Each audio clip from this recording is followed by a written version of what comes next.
Hello दोस्तों, आप सुन रहे हैं हॉरर स्टोरीज फियर फैक्ट्स के साथ।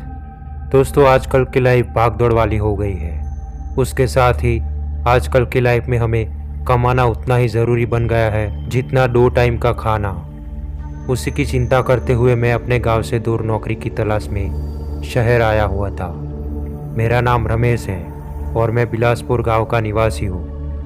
दरअसल ये घटना मेरे साथ 5 साल पहले घटी थी, जब मैं नौकरी की तलाश में शहर आया हुआ था। उन दिनों मेरे घर की आर्थिक हालात कुछ ठीक नहीं चल रही थी और पापा की भी तबीयत अब कुछ खास ठीक नहीं रहती थी।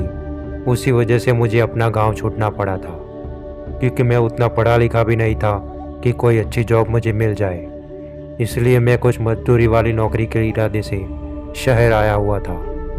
मैं कुछ दिनों तक शहर में नौकरी की तलाश में इधर उधर भटकता हूँ, लेकिन मेरी कम पढ़ाई की वजह से मुझे अच्छी जगह नौकरी भी मिल नहीं रही थी और जो लोग मुझे नौकरी दे रहे थे वो उतना अच्छा पैसा भी नहीं दे रहे थे कि मेरे परिवार का गुजरान चल सके। उससे अच्छा तो मैं गांव की मजदूरी ही कर लेता। फिर मैं सभी जगह में निराश होकर मैं बस स्टैंड की ओर जाने लगता हूँ, क्योंकि अब मेरे पास पैसे खत्म हो गए थे। शाम को चलता हुआ एक कच्चे रास्ते से बस स्टैंड की ओर जा रहा था। पता नहीं क्यों, पर यह इलाका मुझे कुछ ठीक नहीं लग रहा था और इस शहर से कुछ अलग ही लग रहा था, मानो कि कोई बंजर सी भूमि पड़ी हो। फिर मैंने थोड़ी आगे देखा तो रास्ते में थोड़ी दूर एक पुरानी फैक्ट्री जैसा कुछ मुझे दिखता है। ये देखकर मुझे थोड़ी आशा जगती है कि मुझे शायद यहाँ नौकरी मिल जाएगी, क्योंकि शाम के टाइम मुझे कुछ मजदूर साइकिल लेकर वहाँ से गुजरते दिखे। फिर मैंने एक मजदूर की साइकिल को रोका और पूछने लगा कि भाई साहब, क्या मुझे यहाँ कोई काम मिल सकता है क्या? तभी उस भाई साहब ने मुझे कहा कि आप जल्दी से जाओ, क्योंकि फैक्ट्री का सेठ अब लॉक करके घर जाने की तैयारी कर रहा होगा। तभी मैं दौड़ता हुआ उस गेट से फैक्ट्री के अंदर जाता हूँ। मैंने देखा कि फैक्ट्री एकदम पुरानी लग रही थी और बिल्कुल अंधेरे से ढक गई थी। तभी वहाँ बाहर बनी एक छोटी सी कैबिन में वो फैक्ट्री का सेठ बाहर आ रहा था। तभी मैं उस सेठ के पास जाकर मैं कहने लगता हूँ कि सेठ, मुझे नौकरी की सख्त ज़रूरत है और मुझे नौकरी चाहिए। तभी सेठ ने मेरी तरफ देखते हुए बोला कि देखो, मेरे पास अभी तुम्हें कोई काम देने के लिए नहीं है, लेकिन एक जगह खाली पड़ी है और वो वॉचमैन की है और उसमें तुम्हें रात में आना पड़ेगा। अगर तुम्हें मंजूर हो तो मैं तुम्हें उस काम का तगड़ा पैसा दूंगा। सेठ की बात सुनकर मैंने उनको नौकरी के लिए तुरंत हाँ कह दिया। तभी सेठ ने मुझे हाथों में 15,000 पकड़ा दिए और कहने लगा, ये तुम्हारा एडवांस है और तुम्हारी सैलरी 25,000 होगी। सेठ की ये बात सुनकर मेरी खुशी का कुछ ठिकाना नहीं रहता, क्योंकि 10-15 हज़ार की नौकरी ढूंढने के लिए आया हुआ मैं, जिसको 25,000 मिलते ही खुशी नहीं होगी तो क्या होगा। इतना कहकर सेठ ने कहा, कल शाम 7 बजे से नौकरी पे आ जाना।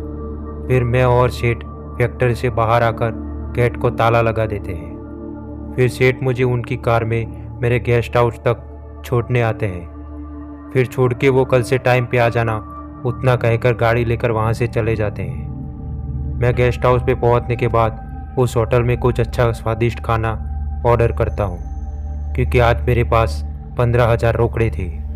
मैं शांति से बैठकर भरपेट खाना खाता हूँ। फिर मैं अपने कमरे में जाकर सो जाता हूँ। फिर दूसरे दिन शाम 7 बजे मैं होटल से खाना वाना खाकर उस फैक्ट्री की ओर निकल जाता हूँ। मैंने वहाँ जाके देखा कि वो इलाका एकदम खाली पड़ा था और आज मजदूर भी नहीं दिख रहे थे। जब मैं गेट के पास पहुँचा तो सेठ मेरा ही इंतज़ार कर रहे थे और उन्होंने फैक्ट्री की चाबी मेरे हाथ में थमाकर वो गाड़ी लेकर निकल जाते हैं। मैंने देखा कि अब अंधेरा पूरी तरह से छा चुका था और ऊपर से अब ठंडी ठंडी हवा भी शुरू हो गई थी, क्योंकि अब ठंडियों का मौसम शुरू होने वाला था।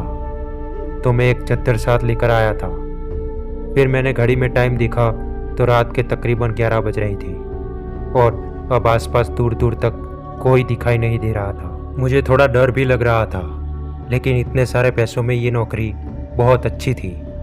फिर मैं सेठ के कैबिन में कुर्सी लाकर गेट के बाहर आके बैठ जाता हूँ और 1 घंटे तक आसपास देखता रहा, लेकिन मुझे कोई दिख नहीं रहा था और ठंड भी बहुत बढ़ रही थी, तो मैं थोड़ा कांप भी रहा था। तभी फैक्ट्री के अंदर से कुछ ज़ोर ज़ोर से गिरने की आवाज़ आती है। यह आवाज़ सुनकर ऐसा लगा कि कोई लोहे की पाइप भी गिर रही हो। तभी मैं कुर्सी से उठकर दौड़ता हुआ फैक्ट्री के अंदर जाता हूँ, पर वहाँ लाइट ना होने की वजह से मुझे कुछ दिखाई नहीं दिया।